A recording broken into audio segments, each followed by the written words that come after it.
ప్రజల ప్రశ్నలకు సమాధానం చెప్పకుండా దాన్ని డైవర్ట్ చేయడానికి, ప్రజల దృష్టిని డైవర్ట్ చేయడానికి ఈరోజు ఒక కొత్త కుట్రలు కుతంత్రాలు పనుతూ ఈ ప్రశ్నారావుణ్ణి తీసుకొచ్చి ఆ ప్రశ్నారావుని చుట్టూ చంద్రబాబు ఒక కథ అల్లి దానిని నడిపించడం అనేటువంటిది డైవర్షన్ రాజకీయాల్లో భాగమే అనేటువంటిది ప్రజలందరూ కూడా గమనించాల్సినటువంటి పరిస్థితి. సాయికృష్ణ కేసు ఏమైందో చెప్పండి. క్రాంతి కుమార్ కేసు విషయంలో పురోగతి లేదు.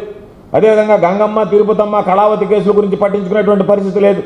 ఇవన్నీ కూడా చూస్తే ఇవన్నీ చంద్రబాబు నాయుడు పరిపాలనలో శాంతి భద్రతల వైఫల్యానికి ప్రత్యక్ష సాక్ష్యాలు కాదా అని చెప్పి నేను అడుగుతున్నాను. ఈరోజు చంద్రబాబు నాయుడు జరిగినటువంటి విషయాలన్నీ పక్కదారిన పెట్టడానికి ఏదో ఒక విధంగా ఈ వివాదాలను కూడా చంద్రబాబు నాయుడు పవన్ కళ్యాణ్ మీదకి నెట్టేసే వ్యూహం పన్ని దాని ప్రకారం ఏదో ఒక విధంగా తాను నప్పించుకోవాలా, తాను తన కొడుకు సేఫ్గా బయటపడిపోవాలా, మా మీద ఎటువంటి మరకంటకూడదు, ఏదైనా ఉంటే పవన్ కళ్యాణ్ మీద నెట్టేయాలా, పవన్ కళ్యాణ్ మీద విమర్శలతో కాలం గడపాలా, దాన్ని ఏదైనా ఉంటే మతం రంగు పొలవాలనేటువంటి ఆలోచన చేస్తున్నాడు తప్ప చంద్రబాబు నాయుడికి ఫెయిల్ అయినప్పుడు ప్రతిసారి కూడా ఇది పాత విద్య.